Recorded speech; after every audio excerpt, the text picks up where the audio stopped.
Glória a Deus. Só da igreja que a paz do Senhor Jesus? Amém, amém, igreja? Ô, glória. Diz que quando um falta, chama sempre o menor da casa, né? Aí o pastor me ligou. Abra comigo, por gentileza, respeitando todavia o tema que nos foi dado, o poder da palavra. Você acredita no poder da palavra? Abre comigo, por gentileza, então, o livro de Mateus. Evangelho segundo escreveu Jesus. Evangelho de Jesus Cristo, segundo escreveu Mateus, seu capítulo 8.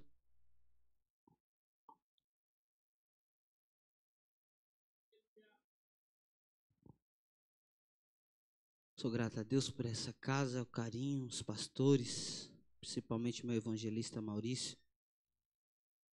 De lembrar, né? Tinha tantos príncipes de Deus, o Senhor resolveu escolher o menor, amém? Você achou, igreja? Leia comigo, por gentileza, o verso de número 5, e assim está escrito: E quando Jesus estava entrando em Cafarnaum, veio até ele um centurião implorando-lhe e dizendo: Senhor, o meu servo jaz em casa doente, com uma paralisia gravemente atormentada. E Jesus disse: Eu irei o curar. E o centurião respondeu: Senhor, eu não sou digno que entre debaixo do meu telhado, mas dize somente uma palavra. Quantas palavras, igreja? Uma palavra, e o meu servo será curado. E você toma o seu assento por bondade.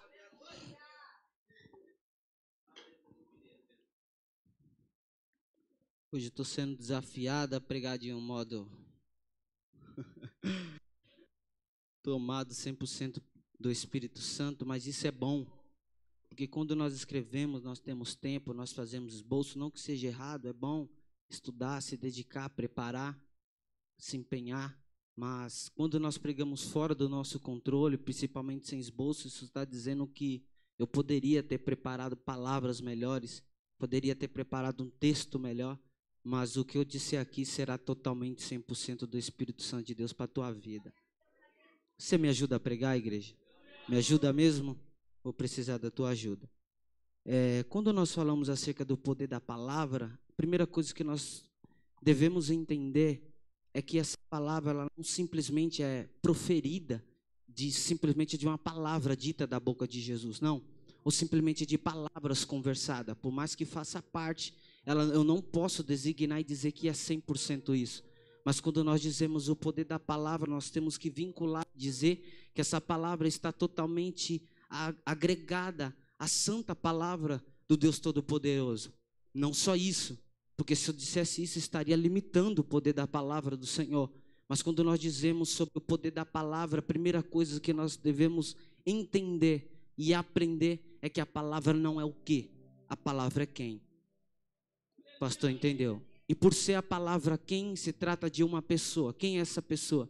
Segundo o Evangelho de Jesus Cristo, escreveu João no seu capítulo 1 em diante, ele diz que no princípio o verbo estava, não só estava, o verbo era Deus e estava com Deus. E ele diz mais, ele diz tudo do que foi feito, ou seja, tudo do que você vê, toca, é palpável, é tangível, tudo foi feito por meio dele, sem ele nada do que você vê ou toca ou faz, deveria ser feito. Perceba que ele é 100% a palavra, mas com base bíblica nisso, como Denilson se retrata que desde o princípio ele estava, não só estava, era, mas também trabalhava. Por quê? Porque eu sempre digo isso, Jesus, ele não é participativo do culto no sentido de só vir olhar, observar, porque Jesus não tem nada para fazer, não. Jesus, ele é participativo do culto a ponto de entender a necessidade que o tema trata, entender a necessidade que você vem, e ele já tem preparado segundo a necessidade que você precisa. Então, logo que o culto foi iniciado por base da oração, Jesus não está parado, ele está passeando no culto. O Espírito Santo de Deus já está achando corações para que possa trabalhar e dar lugar. Eu sou o primeiro a dar lugar aqui. Então, segundo Gênesis, seu capítulo 1 diz assim: no princípio criou Deus os céus e a terra era sem forma e vazia, E o Espírito Santo de Deus pairava sobre a face das águas e disse: Deus, haja e ouve. Então se eu pudesse sem ferir a palavra, conjecturar, é como se Deus é que dá o comando, haja luz. Mas quando ele diz haja, o verbo que é a palavra, que não é o que, mas é quem já está trabalhando para que aquela palavra luz possa ser feita. Mas se o trabalho está na Trindade, onde está o Espírito Santo? Pairando sobre a face das águas. Mas Denis, isso é estranho, porque enquanto ele está pairando sobre a face das águas, não tem luz. Quando ele está pairando sobre a face das águas, me ajuda, Júlio, em nome de Jesus, vai. Quando ele está pairando sobre a face das águas, diz o texto que há escuridão sem forma. E eu faço uma pergunta retórica aqui, e eu faço essa pergunta dizendo: define para mim o que é uma coisa sem forma. Quando nós falamos o que é vazio, nós entendemos. Daqui a pouco nós iremos para casa, essa casa vai ficar vazia. Ou se nós tirarmos todos os objetos, uma sala sem nada, ela está vazia. Eu consigo definir. Agora, conseguir definir o que é sem forma, eu não consigo.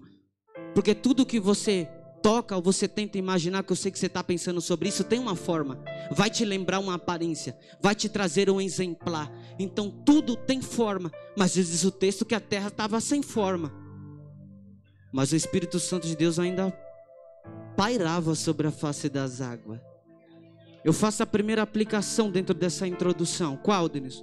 É que quando as coisas estavam sem forma, é que quando as coisas não tinham luz, é que quando ninguém conseguia definir o que era, o que deixava de ser, ou se vai ter promessa, ou se vai chegar longe, vai se perder, não vai conseguir, essa casa vai desabar, essa família não vai chegar, o Espírito Santo ainda pairava, levando a esperança, dizendo: não tem para você, mas para mim ainda eu me movimento em meio às coisas que ainda não tem definição. Vou liberar de novo para tua vida, para ver se alguém pega. Não é você que não está entendendo, sou eu que estou aplicando mal, mas eu vou melhorar isso aqui. Denis, o que você quer dizer? Que outrora eu era lá fora, quando eu estava lá fora, a minha vida estava sem forma e vazia, vivia de forma superficial, eu vivia de forma que eu me alimentava agora, mas logo ia embora, não conseguia definir quem eu era, não sabia o que eu gostava, o que eu queria ser, mas enquanto eu não conseguia achar, alguém já pairava se movimentando, dando direção. Deus, me prova no texto que antes de você saber o que você ia ser, Deus já sabia. Jeremias capítulo 5, ele diz: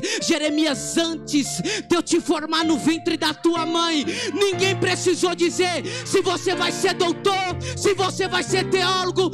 Eu já te conhecia e te levantei para o profeta sobre essa nação. Aproveita que você está com a mão liberada lá em cima e não abaixa ela. Eu já quero liberar a primeira profecia de Deus para a tua vida. Eu não sei o quadro, a circunstância que a tua casa se leva ou se está diante. Tua vida profissional fechou, a porta fechou. Deus ainda se movimenta quando as coisas ainda aparecem informe para a glória de Deus.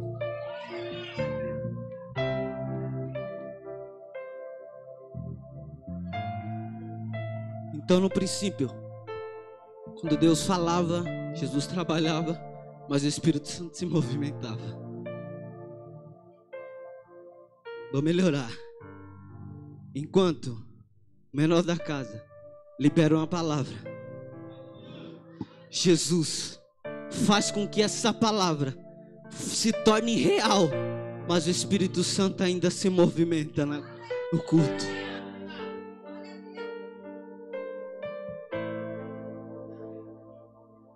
Salmo de número 33, versículo 6, o salmista testifica que tudo é por meio da palavra, não só as coisas que nós ouvimos, tocamos, mas o mundo inteiro foi feito pela palavra. O verso 6 diz: os céus foram criados mediante a palavra do Senhor, e todos os corpos celestes pelo sopro da sua boca. O verso 9 testifica de novo: pois ele falou e tudo se fez, ele ordenou e tudo surgiu. Mexe um pouco comigo isso aqui, porque tentar definir ou chegar perto seria impossível na minha capacidade de definir o poderio ou os atributos de Deus. É impossível definir o tamanho, definir o quão grande é Deus, não dá. Só que o que mexe comigo é que se Deus é poderoso, Deus poderia fazer de uma forma que nós fazemos. Porque para se fazer o mundo, a primeira coisa que eu penso de fazer, precisa ter matéria, pastor. Eu e o pastor estamos na obra lá com 3 parafusos lá em casa. Só que o intuito é levantar a casa. O intuito é tornar a casa de pé. Só que para isso não dá para chegar e vamos fazer a casa sem ter as ferramentas necessárias para pôr essa casa de pé. Sem ter o material necessário para pôr essa casa de pé. Então eu sou dependente que esse material esteja, que a ferramenta esteja, e preciso de alguém profissional para poder fazer também. Então perceba que nós somos dependentes para fazer alguma coisa. E Deus, ele poderia dar nome e fazer surgir as coisas. Deus, ele poderia constituir, levantar, erguer. Deus poderia dar nome aos materiais. Mas Deus simplesmente quis que houvesse ou que existisse por meio da sua palavra. Só que você há de concordar comigo que tudo que é feito precisa ser sustentado, sim ou não? Tudo que é feito precisa ser sustentado. Então, se Deus fez o mundo segundo a sua palavra, palavra é palavra, irmão. Não tem base em palavra. Não dá para a minha palavra segurar o baixo. Não existe. Então, se ele fez por meio da palavra, nós entendemos. Mas quem sustenta o globo da terra? Então quem sustenta as estrelas? Então quem sustenta o universo? Então quem é que nos sustenta? A Lídia entendeu. Segundo Hebreus capítulo 1, não sei o que diga, é a Bíblia. Versículo de número 3, ele diz: pois a palavra do Senhor sustenta toda a terra. Denilson, o que você quer dizer? É que Deus é um ser de responsabilidade. Então jamais ele vai dar uma ordem para que algo possa acontecer ou ter futuros longos sem que não dê continuidade ou estabilidade para que possa se alcançar onde ele determinou. Então ele está dizendo: eu já fiz, mas de forma irresponsável eu não posso deixar que caia por qualquer forma, que a terra gire de uma forma antioral. Não, eu preciso que alguma coisa sustente. Então, já que não vejo capacidade para o cimento sustentar, já que eu não vejo capacidade para a terra sustentar, porque ela também é dependente, que eu posso dar para sustentar, só tem um jeito de sustentar. Só tem um jeito de sustentar. Eu vou aplicar, se você não pegar, eu melhoro. Ele diz assim: já que não dá para aplicar, vou aplicar segundo a minha palavra. Jesus, segura o globo da terra. Ai, meu Deus do céu. Ele está dizendo: já que não dá para sustentar, a minha palavra, que é o próprio Cristo, eu sustento a terra. Em nenhum momento a hora passou avançada ou sofreu uma falta de rotação. Porque o salmista de número 46, ele diz assim, ó: pois o Senhor é misericordioso, grande, forte. Ou seja, bem presente, socorro na angústia, ainda que as águas se turvem, ou ainda que os montes criem 2 pernas e corram para o meio dos mares. Ou seja, coisas antinaturais, ainda que a terra sofra uma rotação fora do comum. Ele está dizendo: calma, sela, porque existe umas águas, cujas águas alegram a cidade santuária do Senhor. Deus está no meio dela e nós não seremos atingidos. O texto termina dizendo: o Deus de Jacó é o teu refúgio. O Deus de Jacó é o teu refúgio. O Deus de Jacó é o teu refúgio. Pegou, não vou melhorar, Denilson, mas o meu ano começou de cabeça para baixo. Eu planejei, arquitetei, liberei palavras para que fosse real. Não aconteceu, nada está concretizando. Ele está dizendo: sela, calma, existe um Deus que no meio dessas águas bate que ela manda. Eu ainda sustento.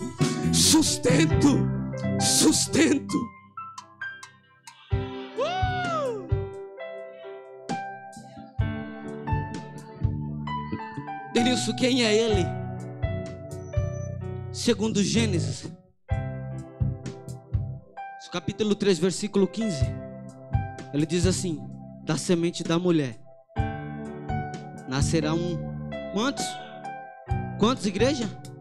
Igreja, me ajuda no nome de Jesus, hein? Nascerá seu calcanhar será ferido, mas a serpente será esmagada para sempre. Denilson, quem é ele? Ainda não consigo entender. Segundo a escrita de Isaías, seu capítulo 6, versículo de número 9. Isaías não dá relato que vai, porque se Isaías bradasse dizendo, é de quem? Isaías conta logo e rasga o verbo, Alexandre. Isaías chega e diz assim, ó, e foi nos dado um menino, e o governo está sobre os seus ombros. Quem é ele? Só um menino que o governo está sobre os seus ombros? Não, ele é Deus forte, príncipe da paz, maravilhoso. Ele é Deus forte, conselheiro. Bom, já que nós entendemos quem é a palavra, nós precisamos aprender um pouco sobre o poder dela. Quem é a palavra, nós entendemos quem é a palavra. E o poder dela? É aquele que chama, mas é aquele que com responsabilidade, eu disse, tem o dever de executar. A palavra para Abraão é: Abraão, sai da tua terra, da tua parentela e da casa do teu pai, que eu hei de te dar uma terra. E diz o texto em Hebreus capítulo 11, que pela fé, Abraão confiou. Mas chama uma pessoa totalmente improvável. Chama uma pessoa que não tinha nada, nem mesmo a capacidade de ter um filho. Isso é forte. Mas Deus chama o improvável e diz: eu hei de te dar, não só bênção financeiramente, mas eu hei de te dar nações. Mas como eu sou um Deus paterno, eu preciso também passar isso. Se eu cuido, eu preciso levantar pessoas que cuidem. Por isso eu também coloco esse governo sobre as tuas costas, Pai de eternidade. Então perceba que para alguém que não podia gerar, ele olha. Eu vou entrar, eu preciso entrar nisso aqui. Voltando um pouco, eu estou ainda no texto, é para que você entenda. No texto adiante de Gênesis capítulo 1, quando Deus ainda está formando haja e ouve, haja e ouve, haja e ouve. Diz o verso de número 11, se não me falha a memória, que Deus olha e a terra agora, ela está seca, como nós vimos. Não havia ainda a chuva. Se você ler a Bíblia, você vai ver que a chuva não chegou no capítulo 1. Então diz o texto que quando Deus separa, as águas ficam secas. Eu te pergunto, tem alguma forma de brotar com terra seca? Tem alguma forma da seca dar seu plantio? Aí nós vamos para o deserto. O deserto é a prova disso, que seco não dá. Tem que cair a chuva. Só que diz o texto que floresceu e a terra deu a sua própria. Deus não colocou plantios lá. Deus não plantou, não diz que Deus aqui, agricultor, para estar plantando jardim. Não. Deus só deu um comando: produza conforme a sua espécie. A terra seca teve que obedecer o comando e se produzir conforme a palavra daquele que falou. O que Deus abre meus olhos? A segunda aplicação, eu falo para o teu coração, é que eu entendo a nossa necessidade de olhar, desejar e alcançar algumas coisas.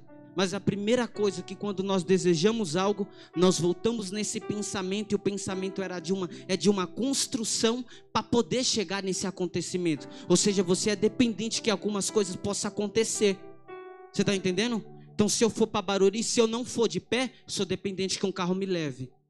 Se o carro não me levar, eu sou dependente que o ônibus me leve. Se não me levar, eu sou dependente que o trem me leve. Então eu começo a conjecturar que eu sou dependente de algumas coisas. Porém, essas outras coisas que eu acabei de citar, ela também é dependente de outras coisas. Então onde que fica essa dependência toda? Fica essa dependência quando nós rasgamos toda essa ideologia e nós colocamos a fé centrada no meio. Que fé é essa? Segundo Hebreu diz que é o firme fundamento das coisas que não se vê e a certeza das coisas que se espera. O que ele está dizendo? Ele está dizendo assim, ó, não dá, Senhor, para produzir. Por quê? Para me produzir eu preciso da chuva. Ele disse, vai na minha palavra. Opa, levanta a tua mão de novo lá em cima, só para me liberar isso aqui, de alguém que está dependendo de outra pessoa, de alguém que está dependendo de circunstância, de alguém que está dependendo do financeiro, não é contra, de alguém que está dependendo de alguma coisa para acontecer. Se acontecer eu me movo. Deus, quem disse? A minha palavra ainda é suficiente. Vai na minha palavra, vou abrir a porta. Vai na minha palavra, vai passar para o outro lado. Vai na minha palavra, está curado. Vai na minha palavra. Aleluia. Seja dependente da palavra. É por isso que quando chama Abraão, Abraão se queixa no capítulo 15. Se queixa no capítulo 15, ele diz: Senhor, o que o Senhor me prometeu, a parcela do que o Senhor me prometeu, eu já ganhei. Ele diz o quê? Ele diz assim: está aí, ó, a terra sem fim.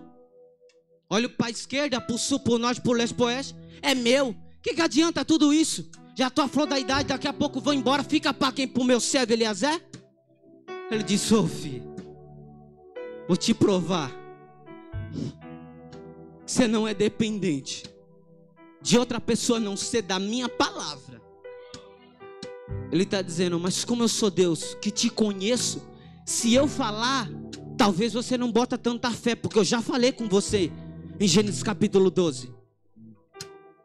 Mas eu preciso que você veja o quê? Sai da tenda, terra seca. Olha para o céu. Que ainda tu gerarás, e o teu filho é que possuirá grande a tua nação. Diz o texto mais para frente que quando Deus promete de novo, alguém lá dentro diz: dá risada. Só que ela não dá risada para se ouvir. Não sou eu que digo, diz o texto, que ela sorriu por dentro. Ela disse... Alguém disse: você está rindo? Pois a maneira que você se comporta diante a palavra que é liberada daqui vai acontecer. Assim como você riu, o teu filho também vai ser sorriso. É por isso que quando Deus libera uma palavra, alguém fica: que nada, duvido, não recebe. Mas alguém que diz assim: eu não sei como. Se a palavra foi liberada, a palavra é sustentável para se concretizar. Se ela falou, o meu dever é só acreditar. E o tempo? Existe um tempo determinado para todas as coisas debaixo do céu. Pode não ser hoje, não tem problema, porque para cada dia basta o seu mal. Se o mal veio hoje, não significa que ele vem amanhã. Porque Salmo de número 3, como já foi dito, ele diz: o choro dura a noite, ou seja, temporário, mas a alegria vem pela manhã. E manhã se tem todo dia. Ah, não! Todo dia tem um motivo para você se alegrar no Senhor. Então preciso finalizar. E eu vou finalizar porque nós entendemos quem é a palavra e o poder da palavra.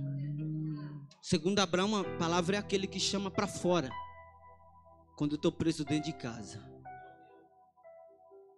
A palavra é aquele que se revela para Samuel quando ainda sou pequeno e não tenho suficiência. Mas como Deus chama para fora, Deus está fora. Mas como Deus não é limitado, Deus entra no quarto de Samuel. Ele disse: Samuel, Samuel. Ele disse: Senhor, não posso nem sair. Ele: não tem problema, minha voz alcança ainda os teus lugares secretos. Para Jeremias, é aquele que já de uma forma mais brusca: já falei contigo, tu não se movimenta. Já falei contigo, tu não se posiciona. Já falei contigo, não quer? Por isso que a duração da hora, da oração que você faz, ela sempre será maior do que a resposta que você recebe. Explica, Denis, explico. Você já prestou atenção que quando você ora numa causa, você ora muito mais vezes do que a duração que a resposta vem? Só que tem um porém. Uma coisa é eu clamar ao Senhor posicionado. Outra coisa é eu clamar ao Senhor quando o Senhor já me deu um comando primeiro de se posicionar, eu me posicionei. Então eu oro e desfaleço em oração. Prova, eu te provo. Ele já falou para Jeremias. Jeremias se cansou. Ele diz: Jeremias, põe-te em pé e eu falarei contigo. Pôr-te em pé aqui não é só um movimento corporal. É uma mudança de comportamento. Quando ele se movimentou, ele disse: agora sim, desce para a casa do oleiro. Não entendi. Como que eu já estou prostrado? Senão Deus não mandaria eu me levantar. Mas como que o Senhor me manda levantar para descer ali? Pois é, você se levanta no comportamental, ou seja, mudança de comportamento. Colocou sim, agora desce para a olaria que eu falarei contigo. Por quê? Porque para ouvir minha voz, ele está dizendo: você se levanta. Mas para ver o que eu tenho para você, tem que descer na olaria. Por isso que ele diz, Ezequiel no capítulo 2, Ezequiel, te põe em pé e eu falarei contigo. Quando ele olha, diz que uma mão vem, leva ele começa a ver tronos voando, ele começa a ver serafins, porque se posicionou para ouvir. Só isso não, Jonas capítulo 1, ele diz: Jonas, filho de Abiatar, ele diz: põe-te em pé e vai para Nínive. Percebeu? Só dá para ver e viver o que Deus tem quando eu resolvo me posicionar quando Ele falou. Então precisa aplicar 3 características. Eu finalizo o texto, meu tempo. 3 características. Quantas características, igreja? 3 características. Primeira, tocar. A segunda é a própria presença dele. Fala sobre pés, porque o meu corpo só vai onde os meus pés alcançam ou toca. E a terceira, por meio da palavra. Eu aplico essas 3 aqui, e eu termino o meu tempo. Vou te dar 3 referências da capacidade de Deus fazer no tocar, na própria presença dele e sobre uma palavra liberada por ele. Quando nós falamos sobre a presença dele ou sobre o poder que está nos nossos pés, pés também fala sobre autoridade. Isso aqui é real, pode ver na Bíblia. Todas as vezes que Deus deu um comando para alguém, segundo levanta-te, Deus está dando autoridade sobre os pés. Por isso que Josué capítulo 1, no versículo 3, ele diz assim: Josué, aonde colocar a planta dos teus, te dou por herança. Por que ele não diz quando você colocar as mãos? Por que ele não diz quando você olhar? Quando você colocar as plantas dos teus pés, a autoridade, o lugar é teu. Tendo me dá outro exemplo, eu te dou. Êxodo capítulo 3. Diz que o verso 5. Não dá para lembrar do batata, né? Diz que o verso 5. Moisés está apacentando o rebanho.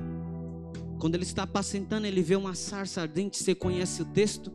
E ele diz assim: já estou familiarizado com o lugar, então trato o lugar do jeito que eu quero. Jesus. Ele vai por ver uma coisa em comum. Quando ele se aproxima da sarça, a sarça dá um grito nele e diz assim: ó, tira a sandália dos teus pés. Porque se eu entrei com a sandália nos pés do mesmo lugar? Ele diz: o lugar que você entrou é diferente do lugar que eu estou. Por isso que o lugar que eu estou é santo. Tira a sandália. Meu Deus. Eu preciso mexer com a fé e eu preciso te confrontar nisso. Sabe por que nós não vemos mais sarça ardente? Sabe por que a gente não vê mais Deus falando no meio do fogo? Sabe por que nós não vemos mais coisas maravilha? Porque o lugar que é santo, que Ele está, sabe o que acontece? A gente trata de qualquer jeito. Eu venho e apacento de qualquer jeito. Eu venho e sento de qualquer jeito. Eu venho e lidero de qualquer jeito. Eu venho e toco de qualquer jeito. Mas quando eu entender que eu preciso tirar a sandália daquela porta pra cá, se prepara que a voz de uma sarça vai brotar dizendo: ei filho, tira a sandália porque o lugar é santo. E se tem santidade no lugar, também tem sobre autoridade. Te levanto hoje para ser um libertador da tua casa, para a glória de Deus. Perceba o poder da autoridade dos pés. Ele nos dá outro exemplo segundo Marcos, escreve, se não me foge a memória, seu capítulo 2, diz que Jesus pega um barco junto com seu discípulo, ele atravessa e o sentido é Decápolis. É isso? Fugiu a memória. Obrigado. Ele chega. Quando ele chega lá, antes que Jesus saísse do barco, as coisas ainda estavam do mesmo jeito. Antes que Jesus saísse a palavra dele foi: vamos para o outro lado. Deus, mas não deveria mudar pela palavra dele? Pois é, como eu falei, vai ter coisas que ele vai precisar estar, vai ter coisas que ele vai precisar tocar, vai ter coisas que ele vai precisar só falar. Mas dessa vez ele resolveu ir presencial. Ele disse: vamos para o outro lado. E quando chega, não sou eu, a Bíblia que diz que quando ele chega do barco, ele não chegou postando no Facebook: Jesus está aqui. Ninguém postou no Instagram direto com hashtag dizendo Jesus está vindo aí. Não precisou de banner nem de cartaz. Diz que quando os pés de Jesus tocaram sobre a praia, disse que uma autoridade que governava sobre aquele lugar, ou seja, os demônios que estavam sobre o homem, teve que reconhecer, não porque viu, diz o texto, mas porque quando os pés dele tocaram sobre uma autoridade, ele disse: existe uma autoridade maior que a minha. E disse que o demônio foi e já se prostrou. Por quê? Porque antes dele chegar eu mandava, antes dele chegar era eu que falava, eu bagunçava, agia do mesmo jeito. Só que depois que ele me tirou da casa da miséria, entrou na minha casa, me salvou, me lavou, vestiu com roupas novas, me vestiu com sangue, ele está dizendo: não dá mais para entrar nessa casa. Por quê? Porque quando eu vou lá, existe uma autoridade maior que a minha sobre essa casa. Eu quero profetizar tomado aqui do Espírito Santo, que demônio nenhum baterá a tua porta, que Satanás pegue suas malas e saia correndo. Denilson, por quê? Porque existe uma autoridade maior sobre aquele lugar, e a autoridade se chama Jesus Cristo de Nazaré. Ele chega, os demônios reconheceram que havia uma autoridade maior que a dele. Se é maior, eu preciso me prostrar. Denilson, dá outra referência. Marcos capítulo 6. Diz o texto que Jesus dá um comando para os seus discípulos. E esse comando é: passe para o outro. Me ajuda. Passe para o outro. Então ele liberou a palavra. Quem que volta atrás? Se diz Isaías que não há nada que possa escapar das suas mãos, operando Deus o quê? Quem impedirá? Então se ele falou atravessa, atravessa. Só que os discípulos é a gente muitas das vezes, que Deus já falou, Deus já deu um comando, já deu direção, mas só a palavra não dá, né, Jesus? Só a palavra não dá para chegar do outro lado. Ele diz: dá, vai, para te provar eu não vou contigo. E diz que Jesus sobe para o monte para orar. Diz que no meio do mar surge uma tempestade e o vento lhe é contrário. Eu remo para chegar do outro lado, mas o vento é contrário. Mas Jesus está orando. Mas os discípulos que estão na tempestade, e diz que eles remam, e não sou eu, digo, segundo Marcos escreve, que eles continuam remando na tempestade, mas rema. Com vento forte, mas rema. Com vontade de desistir, mas está remando. É Deus dizendo: é para alguém que ainda está no vento, mas está confiando na palavra, remando. Para alguém que a tempestade já se levantou, mas ele diz: eu continuo remando. Até que eles se cansam. Perceba que existe uma inteligência de Jesus sobrenatural sobre esse texto. Porque quando ele se cansa, Jesus está na praia olhando a embarcação dele. Vou melhorar isso aqui. Os discípulos estão à beira da morte, a ponto que a água entre no barco, eles possam naufragar para morrer. E Jesus está na beira da praia olhando o barco deles. É Jesus dizendo: se eu dei a palavra, não fica só na palavra. Porque onde teu barco for, os meus olhos ainda alcançam a tua embarcação. Tu não vai cair, tu não vai morrer, tu não vai afundar. Mas quando o bicho pega, ele diz: já era, larga os remos. Não tem mais o que fazer, perdeu o controle. Quem já viu o filme, o vídeo de tempestade é assim: perdeu o controle, já era, não adianta mais. Perdeu o controle, ele vai morrer. Quando vai morrer, vem alguém andando por cima das águas. Entenda isso aqui, por favor. Vem alguém andando por cima das águas na direção frontal dele. Isso aqui não existe. Com todo respeito. Se Jesus deu o comando para o barco ir primeiro, Jesus subiu para orar. Voltou, deu tempo de olhar a embarcação, missionário. E ainda deu tempo de vir pela frente do barco. É Deus dizendo: fica tranquilo, que eu sei a hora certa que o teu barco precisa de reajuste. Ele vem andando por cima das águas. Eu preciso liberar isso aqui. Eu preciso liberar isso aqui com sabedoria. Jesus vem andando por cima das águas. Vem correndo ou vem andando? Ele vem andando. Por quê? Jesus me ensina dizendo: Porque só corre quem é desesperado, só corre quem perdeu o controle. Alguém entendeu? Só corre quem não tem mais o controle na mão. Mas ele disse: eu vou andando para te provar que por mais que a tempestade se levante para cá ou para lá, eu ainda consigo andar por cima da mesma em direção à tua casa. Ele está dizendo: se correr para quê? Se eu sei o tempo certo que a bênção chega, se eu sei o tempo certo que a tempestade se levanta, mas eu ainda dou comando. E agora Jesus não fez gesto, Jesus agora não precisou levantar a mão. Diz o texto que com o poder da palavra, Deus disse assim: aquieta, calma, sossega. A natureza, irmão, teve que respeitar um comando de uma voz, e houve grande bonança.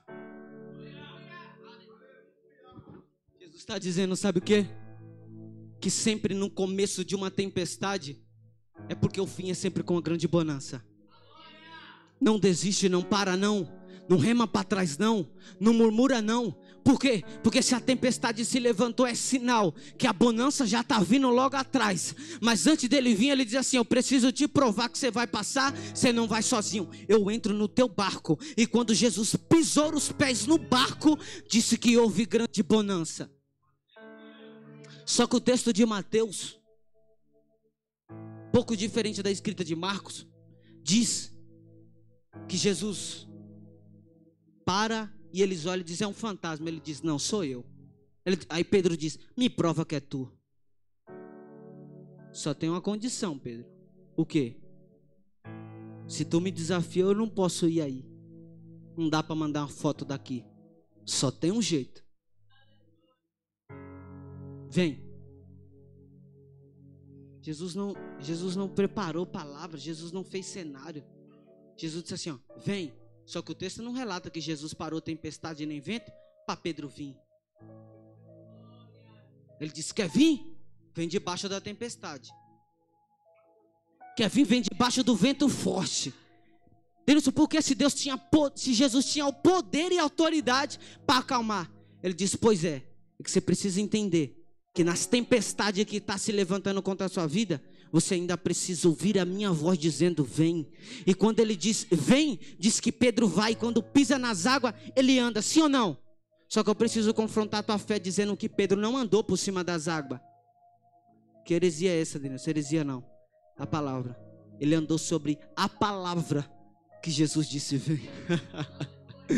Jesus disse vem. Quando ele vem, ele não estava andando por cima, estava andando sobre a autoridade da palavra que Jesus deu. Por isso que quando Jesus dá ordem, nós não vai segundo a circunstância, vai segundo a palavra que alguém liberou. E se Jesus liberou vem, ele está dizendo: não acalma o vento nem acalma a tempestade. Vem nessa tempestade para te provar o quê? Que a minha palavra, meio ao tempo forte, ao vento forte, à tempestade, ao barco quase para se naufragar, a minha palavra ainda é suficiente para te fazer andar por cima das águas. A minha palavra ainda é suficiente para te fazer andar na tempestade.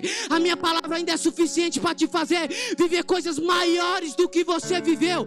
Para que esse pensamento, Deus deu agora, para que esse pensamento que eu já vivi tudo, que eu já passei tudo, você passou nada, rapaz. Jesus está dizendo: só passou, só chegou, porque a minha palavra te sustém. Para de que ela é maia. Aleluia. Eu finalizo. Jesus está em meio a uma multidão vem e traz um cego. Jesus disse que pega esse cego, faz lodo no chão, porra nos olhos do homem. Você vai lavar. Ele vai por 2 vezes, mas ele passou a ver. Então perceba que em alguns lugares Jesus vai ter que ir.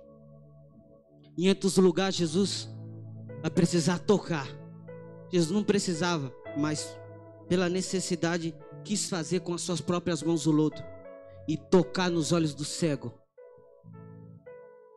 Então, segundo o atributo de Deus é manifestar sua glória tocando.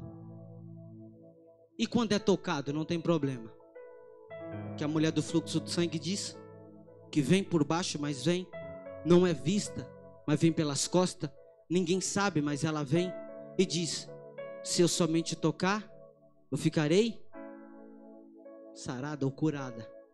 Diz que quando ela toca, ela vai para receber o que ela quer. Repete comigo, por favor, só para você não dormir. Ela vai para receber o que ela quer. Só que o que ela quer é cura. De mais nada. Só que quando ela toca, diz que saiu virtude. Só que Jesus manda chamar na frente e libera uma palavra. Qual? Ele diz assim: vai, a tua fé não faz sentido. Ué, se eu toco para ser curado, Jesus está dizendo, minha fé me salvou. Jesus, vim para receber a cura, não vim para receber salvação nesse culto. Ele está dizendo, é que quando você toca, você pela sua ousadia recebe.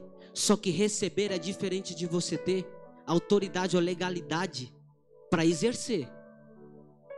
Você recebe, mas exercer o que você recebeu nem sempre. Precisa de uma autorização. Jesus disse assim, chama, vai, a tua fé te salvou. Ela diz, ué, não pedi salvação. Ele diz, não tem problema. Por quê? Como eu conheço, eu primeiro libero o que você precisa. Depois eu dou o que você quer. Alguém entendeu? Por isso que na caminhada com Deus, todos os feitos que a gente fez para o Senhor, dizendo, eu só vou se o Senhor fizer, eu só vou se o Senhor curar, só vou se o Senhor abrir a porta, só vou se fazer isso. Aí quando chega aqui, o culto vem, o Espírito Santo é quem convence o homem do pecado, do juízo e da justiça, te toma, você entra no sentido racional que você diz assim, ó, quão bobo eu era, por quê? Eu vim para pedir porta aberta, Ele me abraçou, me escreveu meu nome no livro da vida, me deu salvação, e me chamou para morar com Ele, porque Ele primeiro dá o que você precisa, depois o que você quer. Mas só pode viver depois da autorização que Jesus liberou. E a outra é do centurião. Jesus achou que ia ser do mesmo modo, porque o centurião é um chefe romano que tem autoridade sobre 100 servos ou 100 soldados. Ele é o líder. E quando ele chega, ele diz assim, Senhor, o meu servo está enfermo, a ponto da morte. E Jesus imediatamente sente aquele sentimento, entra em compaixão e ele diz, eu vou lá curar. Ele diz, não dá. Por quê? Eu não sou digno que o Senhor entre debaixo do meu telhado. Mas libera apenas uma palavra e o meu servo será curado. Eu encerro aqui agora. Fique de pé comigo, por gentileza. Libera uma palavra. Libera uma. Só que preste atenção de uma forma bem rápida, 2 minutos. O centurião, eu disse que ele é o líder. Eu disse que ele é o chefe. Se ele comanda 100 servos ou 100 soldados, se de 100 tira 99. Então, no centurião ele poderia dizer, de 100 para 99, ou de 1 para 99, vida que segue com os 99. Com 1, faço o que com 1? Vida que segue com os 99. Mas ele foi até Jesus e disse, Senhor, eu reconheço uma coisa, o quê? Autoridade. Porque eu sou homem de autoridade. Eu digo vai e o meu servo vai. Eu digo vem e o meu servo vem. Eu digo faz e o meu servo faz. Eu digo volta e o meu servo volta. Eu sou homem de autoridade. Mas diante do Senhor, o Senhor tem uma autoridade maior que a minha. Não está no texto, mas se eu pudesse conjecturar, Jesus dizendo, não tem como. Porque se é chefe de 100, eu só tenho 12. Sabe como que o centurião nos ensina? Ele está dizendo, sabe quando que eu sei quando uma pessoa tem autoridade maior que a minha? É quando ele consegue fazer o que eu não faço. Eu sei que alguém tem autoridade maior que eu, ou faz aquilo que eu não faço, quando eu não tenho as condições. Quando ele tem as condições. Ele está dizendo assim, Senhor, eu fui e disse, vai, meu servo foi. Eu disse, vem, meu servo vem. Só que quando eu coloquei as mãos e eu disse, cura, não curou.